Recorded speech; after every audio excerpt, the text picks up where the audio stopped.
Unions seem to be having a bit of a moment. You may have heard about the successes of organizers at Amazon warehouses or Starbucks coffee shops, places that have historically been very difficult to unionize. President Joe Biden has promised to be the most pro-union president in American history. And as of this filming, the entertainment industry is still hobbled by a protracted strike by writers and actors flexing their unionized muscle. In addition to this press, or perhaps because of it, public attitudes towards organized labor are higher than they've been in almost 60 years. 71% of Americans now approve of labor unions, up from a low of 48% in 2009. Wow. So people really like unions, and they really want to be in them. Are we seeing a return to the union glory days of the 40s and 50s? Not really. In fact, not at all. Actual union membership as a percentage of the workforce is at its lowest level of all time. Despite the good PR, America has never been less unionized than it is right now. Why is that? Well, unlike many other countries where unions are historically accepted and normalized, America has a long tradition of putting organized labor at the center of our political battlefield, resulting in a lot of complex and sometimes confusing legislation. And beyond that, the economic, technological, and even cultural changes of the last several decades have created a landscape less hospitable to collective bargaining than ever before. Despite their current popularity, the survival of unions has yet to be negotiated.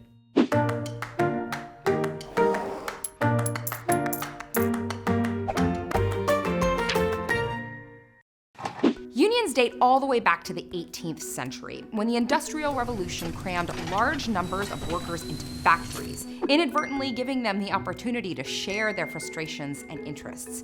They used two main tactics to increase their pay and improve working conditions: collective bargaining, by which all members benefited from the union's negotiations, and strikes, which used work stoppages to demonstrate the employer's reliance on their workforce. Organized labor's heyday was in the 1940s and 50s, thanks in part to governmental policies like the National Labor Relations Act of 1935, which made it easier and safer to organize unions without being spied on, harassed, or otherwise punished by employers. Before that, it was common for employers to use threats, intimidation, even violence to keep their employees from organizing. By the 1950s, about 1 in 3 American workers belonged to a union, which is credited as a key factor in that decade's relatively low economic inequality. But even back then, some business and political leaders were working to weaken unions' power. The Taft-Hartley Act, passed in 1947, limited unions' bargaining strategies, like restricting certain kinds of boycotts, and made it easier for employers to use non-union labor, known as scabs, to circumvent strikes. Union leaders were also required to sign affidavits denouncing any communist sympathies, and anti-union propaganda exploited white Southerners' fear of desegregation to stymie the spread of unions in the textile industries of the South. The stagflation of the 1970s severely damaged organized labor's power and public image.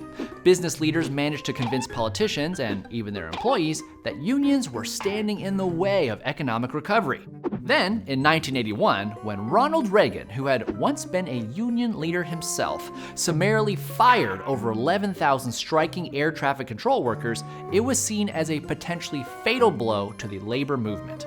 If the American president could take such an unequivocal stance against the rights of striking workers without any negative feedback from the voting public, perhaps unions' best days were really behind them. It's difficult to quantify unions' effect on the economy, but there does seem to be a remarkable correlation between union membership and low levels of income inequality. And the decades of peak union strength were not exactly bad for business either.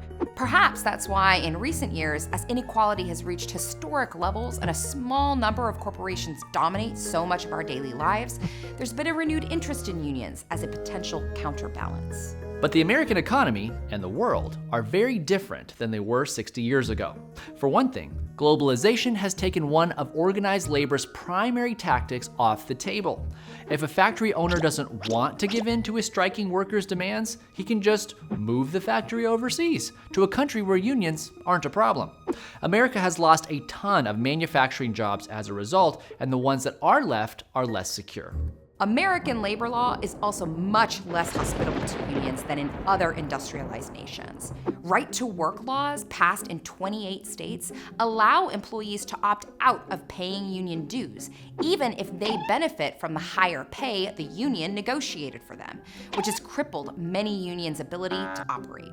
And unlike in other countries where organizers can negotiate on behalf of all the workers in an entire company or even an entire industry, labor leaders in America must organize each individual workplace, Starbucks by Starbucks, Amazon warehouse by Amazon warehouse.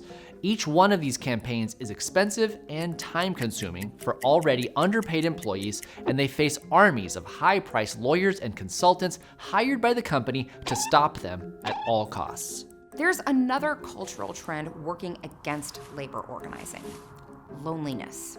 In his book, Bowling Alone, the political scientist Robert Putnam chronicled how Americans are becoming more isolated, more suspicious, and less likely to participate in social groups like churches, bowling leagues, and, yes, unions.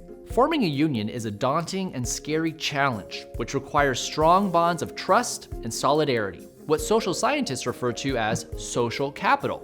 This was easier when hundreds of people worked side by side in big factories.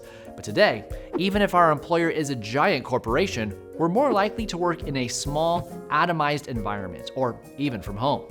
Turnover is much more frequent. How can you convince someone to help unionize a place they don't expect to be at very long? And we're more likely to spend our lunch breaks staring at screens rather than chatting with coworkers. And yet, despite all these obstacles, the will to unionize is alive and kicking. According to the National Labor Relations Board, there was a 53% increase of union petitions filed in 2022, and strikes were up 52% from the previous year. Activists are fighting to pass the Protecting the Right to Organize Act, which would restrict some of the tactics employers use to thwart unionizing efforts. But with such a divided Congress, its chances are hazy at best. As the economist Suresh Naidu writes, between the employer-side advantages given by U.S. labor law and diminished workplace social capital, it is difficult to see a path to a persistent increase in union density that is not concomitant with a rewiring of workplace networks and a transformation of American labor law.